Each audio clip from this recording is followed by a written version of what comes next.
fais cette capsule vidéo pour parler de l'énergie du donner et du recevoir. J'ai remarqué souvent que les personnes qui n'ont pas cette notion du donner et du recevoir peuvent être inconsciemment abusives sans même s'en rendre compte et créer dans la vie de certaines personnes et se créer à elles-mêmes des dettes émotionnelles et des dettes financières. Je crois profondément que quand on n'a pas conscience de ça, on peut se créer à soi-même des dettes et créer à d'autres personnes des dettes. Pourquoi je dis ça? Si par exemple vous donnez quelque chose à quelqu'un, mais que dans le fond en fait vous voulez recevoir plus que de donner, vous allez forcément créer une dette inconsciente à la personne à laquelle vous donnez. C'est-à-dire que vous allez lui transmettre en fait l'énergie euh, du manque. C'est-à-dire que comme vous allez vibrer le manque en face de vous, vous allez forcément mettre cette personne, si elle accepte de collaborer avec vous, ou de vous associer avec elle, ou de recevoir ce que vous avez à donner, elle va se mettre en déficit. Et je pense que c'est important de faire attention à ce qu'on donne et ce qu'on reçoit, la manière dont on donne et de la manière dont on reçoit, la manière dont on fait les choses. C'est-à-dire que si vous faites les choses avec le cœur sans avoir une arrière-pensée de recevoir, vous recevrez automatiquement. Mais par contre, si vous faites les choses avec une arrière-pensée de vouloir à tout prix recevoir, vous allez vibrer le manque et en fait, vous ne recevrez rien, voire pire, vous créerez des dettes relationnelles, des dettes émotionnelles euh, et des dettes karmiques. C'est pour ça qu'il faut faire très attention à qui entre dans notre vie, à qui sort dans notre vie, avec qui on collabore. Et ça, je pense que ça a été ma grande leçon en 2023, puisque surtout en fin d'année, je ne sais pas pourquoi, ça s'est cumulé. J'ai rencontré des personnes qui étaient prêtes à me soutenir, à me donner.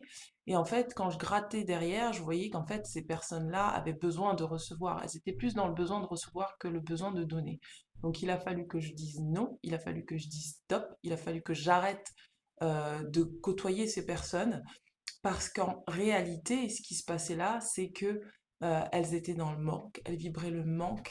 Et au lieu de me dire clairement les choses, écoute, là j'ai besoin de toi, je vais pas te donner pour te créer une dette de réciprocité pour que tu te sens toi redevable ou coupable. Et Dieu merci que j'ai travaillé sur l'énergie de la culpabilité et le fait de ne pas me sentir redevable quand quelqu'un me propose quelque chose. Et je pense que ça c'est très important de ne pas donner cette emprise-là. On a son pouvoir intérieur et on ne doit pas donner cette emprise-là pour moi à d'autres personnes. C'est-à-dire que si on vous propose et que vous acceptez, c'est important de ne pas vous sentir coupable et de ne pas vous sentir redevable parce que vous n'avez strictement rien demandé à ces personnes-là. Et si ces personnes-là vous font sentir que vous devez donner en retour parce qu'elles ont donné, posez-vous la question de quelles sont les intentions de cette personne, quel est le type de relation dans laquelle, oui, dans laquelle je suis en train de rentrer. J'avais déjà fait une vidéo sur ça, sur les relations de transaction et les relations d'amour véritable. Dans les relations de transaction, on est clair, c'est-à-dire qu'on sait très bien que quand quelqu'un souhaite donner quelque chose, la personne est très claire en fait. Elle va vous dire, écoute, là, je vais te donner ça parce que je veux recevoir ça en retour et elle ne va pas cacher ce qu'elle veut vous donner euh, pour faire semblant, en fait, elle ne va pas cacher ce qu'elle veut recevoir pour faire semblant que vous êtes les meilleurs amis du monde, que voilà, il va pas y avoir cette comment dire, cette séduction ou cette énergie de flatterie, il n'y aura pas besoin de mettre ça là-dedans, en fait. Dans une relation de transaction, qu'elle soit claire, nette et précise, c'est une relation de transaction. C'est-à-dire, je te donne ça et en contrepartie, tu me donnes ça. Et il n'y a aucune malhonnêteté, il n'y a aucune manipulation derrière.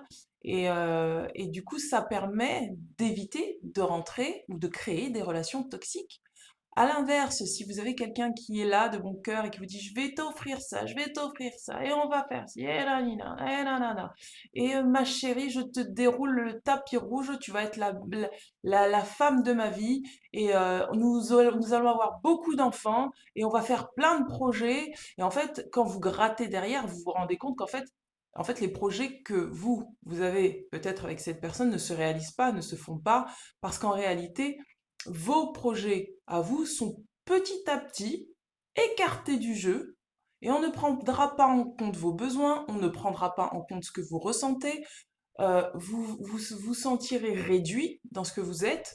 Et alors c'est pour ça qu'il faut vraiment avoir une saine affirmation de soi et vraiment être clair avec soi et être clair avec l'autre. Oui, ça je veux bien le faire avec toi, ça non je veux pas le faire, ça sera dans tant de temps. Et si vous voyez que cette personne ne respecte pas ce que vous ressentez, ne respecte pas votre parole sur votre domaine de responsabilité, c'est-à-dire si vous vous engagez dans des choses qui vous concernent, où vous savez très bien que les répercussions vont avoir un impact dans votre vie, il est temps de mettre un stop.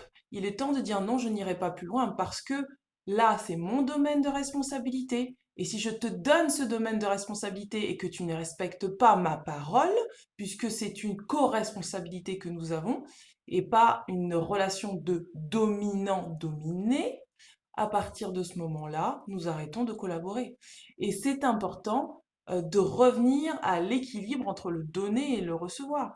C'est-à-dire que si dès le début vous avez été clair, vous avez dit à cette personne, ok, tu me donnes, mais voilà, tu me donnes, mais voilà, on n'attend rien l'un de l'autre, ok, d'accord, il n'y a pas de souci, ça peut se dérouler bien. Mais par contre, si vous avez fait espérer à la personne, vous lui avez dit, mais je vais t'aider, je vais te prendre en charge, etc., etc., et qu'au final, vous lui demandez un retour, vous lui demandez quelque chose en retour, c'est qu'en fait, vous ne vouliez pas donner de bon cœur, vous vouliez recevoir. Et là, ça crée ce que j'appelle des communications floues, ça crée de la manipulation, ça crée la possibilité que l'autre ne sache même plus où se positionner. Est-ce que cette personne veut créer un lien d'amour véritable ou est-ce que cette personne veut créer un lien d'intérêt? Alors je dis pas que c'est contradictoire, mais dans ces cas-là, il faut être clair, il faut être précis. C'est quoi le montant? C'est quoi le temps? C'est quoi le retour? Et de ne pas se faire avoir après en se disant ah ben non finalement ben, ça ne se fera pas. Il y a de toute façon si si la personne est perdante, vous serez perdante. Et si vous êtes perdant, la personne aussi sera perdante. Et c'est ça le problème avec les relations toxiques, c'est qu'il n'y a jamais de gagnant dans une relation toxique. Il y a juste 2, 3, 4, 5, 10, 15, 20 perdants. Et donc, pour éviter ça, le conseil, c'est d'être clair dès le début. C'est d'être clair sur ce à quoi vous vous attendez, ce que vous souhaitez recevoir si vous avez besoin de recevoir, ce que vous souhaitez donner si vous avez besoin de donner, et être conscient que, et ça je le vois, mais systématiquement, c'est un truc qui est redondant, c'est quand souvent une personne vous donne quelque chose, vous propose de l'aide alors que vous n'avez rien demandé, vous verrez que même si vous vous donnez un tout petit peu ou si vous donnez de manière de manière, vous donnez énormément, cette personne ne va pas le voir. Pourquoi? Parce qu'elle n'a pas cette notion du donner et du recevoir.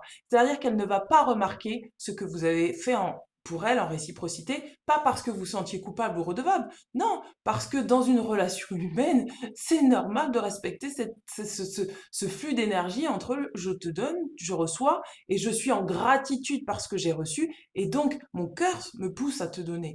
Et si par contre cette personne vous fait croire que vous n'avez pas assez donné, je vous mets au défi de clarifier les choses avec cette personne et vous verrez que cette personne en réalité était dans le manque et qu'elle voulait vous prendre plus que vous donner.